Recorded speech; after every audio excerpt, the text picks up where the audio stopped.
All right, birthday lesson. Happy birthday, by the way. The birthday lesson is that dividend-paying stocks are good, but they're not always the greatest. Sometimes companies have really high dividends, like 10%, 15%.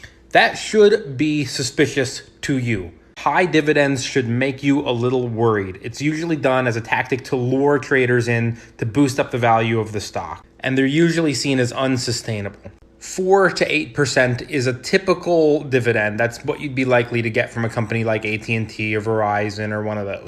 But dividend stocks aren't the be-all, end-all. If you're looking to diversify your portfolio, another great suggestion is tech.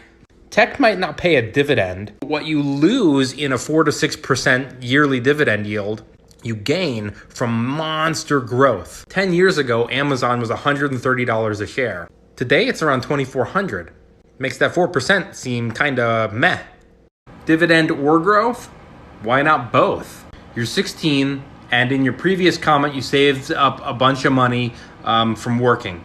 So the best approach is to take some of that money and put it into high dividend paying stocks and reinvest them in something called DRIP. If you go on my YouTube page, there's a video that'll walk you through how to set up dividend reinvestment.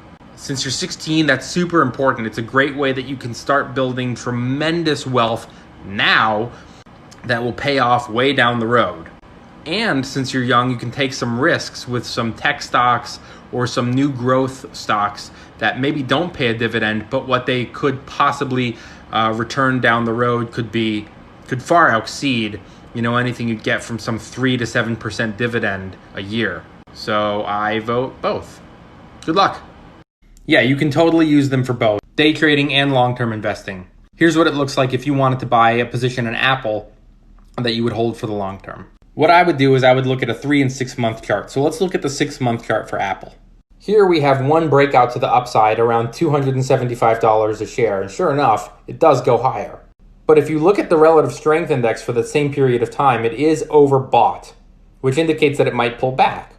Sure enough, it does. It pulls back and it drops into the 280s right around here, and relative strength says that it is now oversold and might turn around. Obviously it doesn't, and it keeps going lower. But in this example, you probably would have bought it here because of how it coincides with the relative strength index. Even though it goes lower, we don't know that it's going to do that, so we would have likely bought it at that level. If anything, you'd consider averaging down and buying more as it drops into the 220s. And then you can see that it's pretty much straight up after that. So Bollinger Bands and RSI work for both. Another great question. I don't know who you guys are, but you're coming up with some really solid questions. What do I do when I pick a loser and it starts to drop? Do I double down or do I get out and cut my losses? It really depends on the stock. I like to be pretty well diversified. So not only do I have stocks that I day trade, but I have stocks that I hold for the long term. The long term stuff is good, blue chip, dividend paying stocks that have been around forever and will hopefully continue to be around forever. So for companies like that, if they have a earnings miss or some really bad news or a scandal, I do double down. Unless it's something really significant, and then I get out.